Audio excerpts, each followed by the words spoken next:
No, just comedy.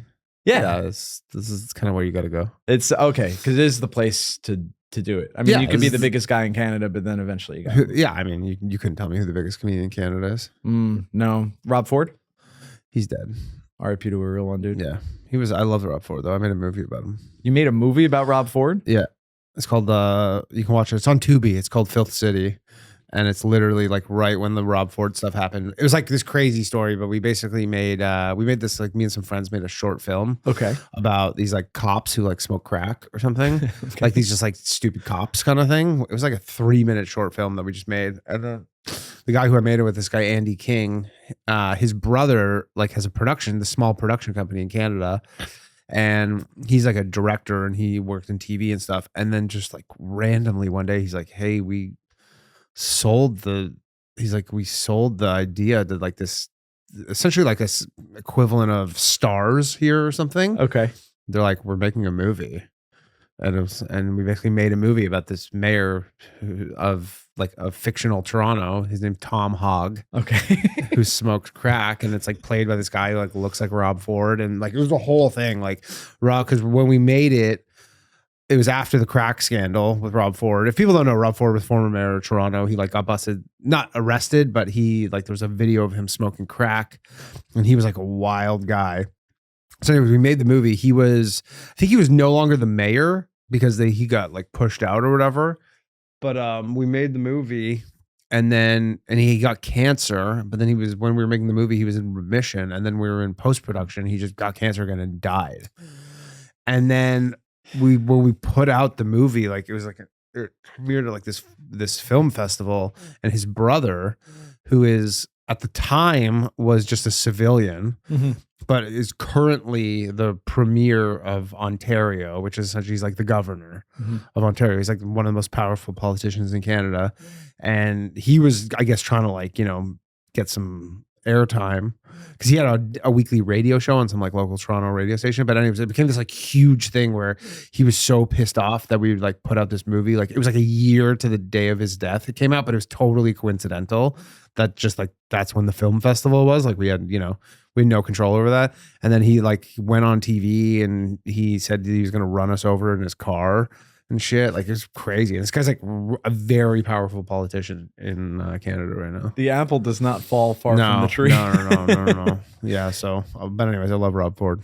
Yeah, dude, he rules. That is definitely a temperament issue in that family because his brother, I guess, doesn't smoke crack, but he says stuff like, I'm going to run my enemies. Well, he didn't say I'm going to run them over. He said he was on this channel called CB24, and he's like, if I ever see these guys walking in the street, I'm not slowing down my car. Okay. Yeah. Hell yeah, dude. I love when people become politicians and they really weren't supposed to.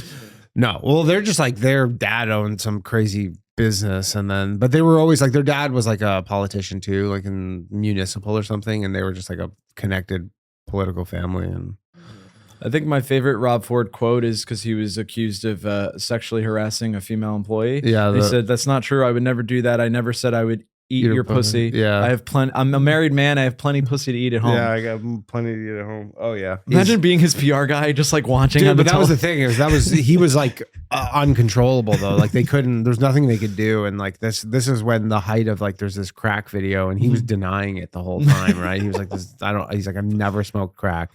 Oh, this is what he kept saying. He goes, I don't smoke crack.